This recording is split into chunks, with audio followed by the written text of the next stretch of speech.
Your business, yes. That figure is going to stay the same regardless of the piece. Or your What you have to do is figure out in your mind how many dollars you can produce in merchandise in that month. And when you factor that, you have to think about how many days you can't work because you've got to go visit your sister in Omaha, Nebraska, or you're going to catch the flu, or you need to go on a little vacation with husband or boyfriend or whatever. You know, there are other things in your life too. How many days are you going to work? How many hours are you going to put in? How much can you physically produce in a month in reality?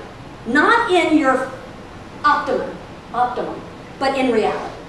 And from that amount, then you work with the overhead. And you divide it all up by dollar amount there. Okay? Some of your pieces in the range are going to be much cheaper. Oh, so you do a kind of proportional. Right. It's all proportional. Okay. Right. So you work from a proportion. If you can make $5,000 worth of stuff a month, and your overhead is $1,000 a month, then that's $6,000 worth of time. And then you figure out how much material you would be using during that month. And of course with jewelry, it's all different because sometimes it's diamonds and sometimes it's citron, you know? But I think the shopping factor and knowing what the market will bear is huge. You know who Yeah. your customer is. Yep. You know, if you know you're in a gallery that their average price earrings are $85, and you can't go giving them $300 earrings. This It's not easy. right here is $4,000. It's not easy. How many people start in these businesses, and how many? Do you have a number on that? People that try businesses and make it versus people that. I can tell you that the people that come to an Arts Business Institute are more likely to survive and prosper than the ones that don't.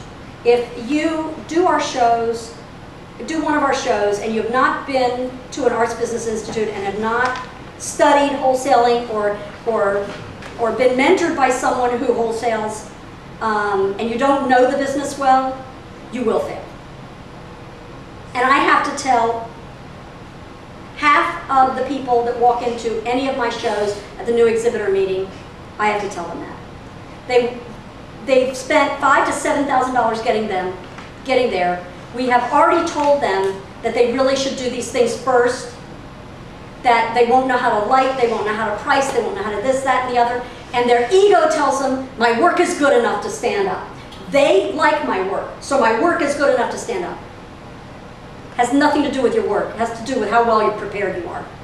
You could have great work. If you don't light it well, you're in bad shape.